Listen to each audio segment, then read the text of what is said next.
iyo turiko turiyumvira abandi bo muri kahise murabizi biratworohera kubona ibibi bakoze mbere no kubacira urubanza rubereye.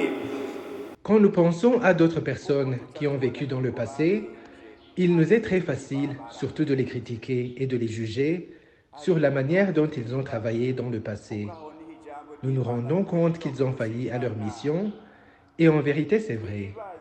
Mais là alors, faisons un regard rétrospectif et posons-nous la question. Et c'est là où la parole de Dieu veut nous amener.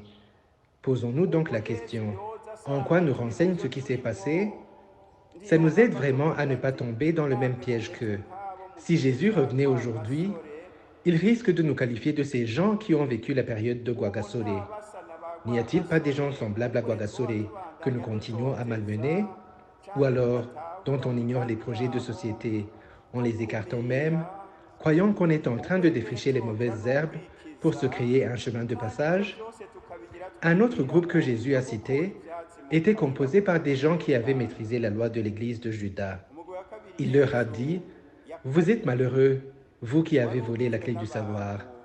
À part que vous n'êtes pas entrés, vous avez empêché les autres d'entrer. » Ce que nous pouvons retenir de ce passage, comme des leaders, nous ne faisons pas le mal seulement en faisant du mal, mais nous faisons du mal également lorsque nous ne faisons pas ce que nous devrions faire pour que les autres puissent en bénéficier.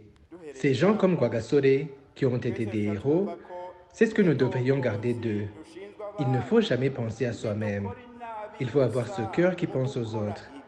Un dirigeant peut croire qu'il ne fait pas du mal à son peuple, mais lorsqu'il est redevable et qu'il n'arrive pas à accomplir ce qu'il devait accomplir en termes de développement, par exemple, c'est aussi un péché. Iba inahemukiye cyane cyane abishinzwe bari bakeneye cyane iryo terambere barifashijwemwo n'indongozi.